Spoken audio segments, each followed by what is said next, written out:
Chancellor Carol Chris, thank you so much for joining us. Oh, it's a pleasure. Well, you first joined UC Berkeley in 1970 as an assistant English professor, and at the time, only about 3% of the faculty were women. Right. You are now the first woman to lead Cal in its nearly 150-year history. What is this moment like for you?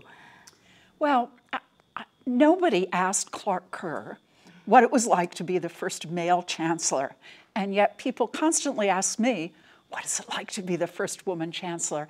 Of course it's exciting. Of course it marks a kind of change in women's opportunities and situations since I joined the faculty in 1970.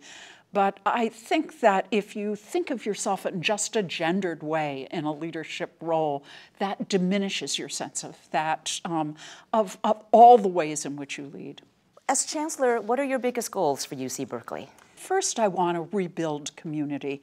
The last few years have been hard years for Berkeley, and the morale is flagging, and so I'm really focused on rebuilding a sense of community.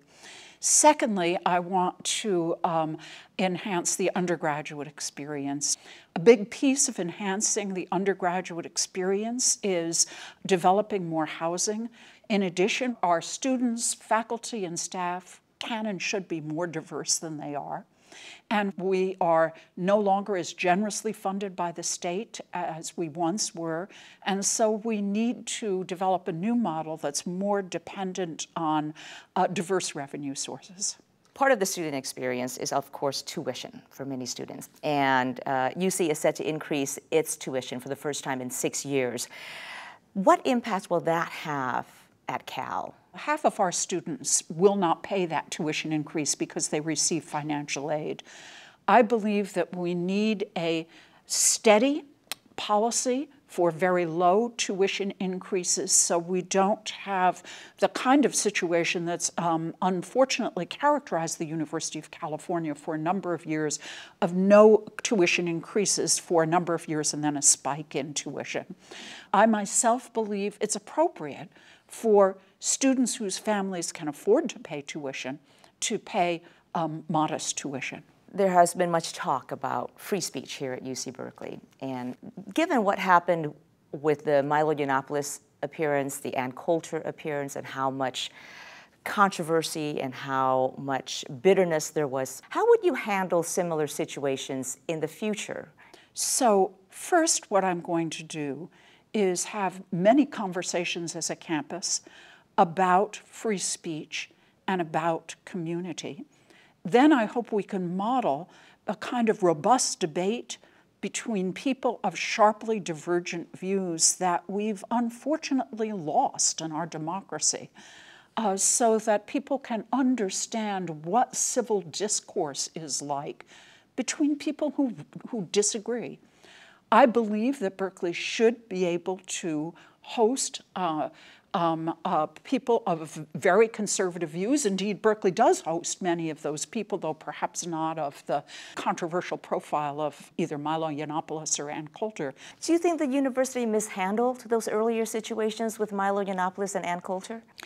No, I do not. I think there was no way we could anticipate the almost an invasion of the campus by a paramilitary group that was outnumbered the police and was committed to use violence to stop the Milo Yiannopoulos event.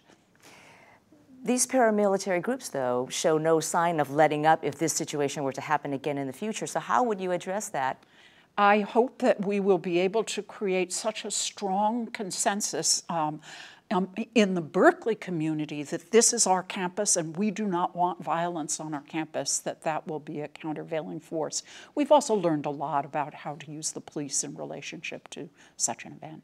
You succeeded former Chancellor Nicholas Dirks, and his tenure was marked by widespread criticism of his handling of sexual misconduct scandals here at UC Berkeley. Many faculty members and students also complained Dirks was distant and disengaged. How would you describe your style of leadership? I'm very much a shoe leather kind of person. I intend to be really present on the campus, to be very much engaged with people in all of their various communities.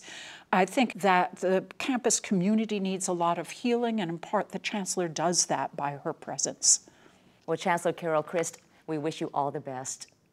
Thank you.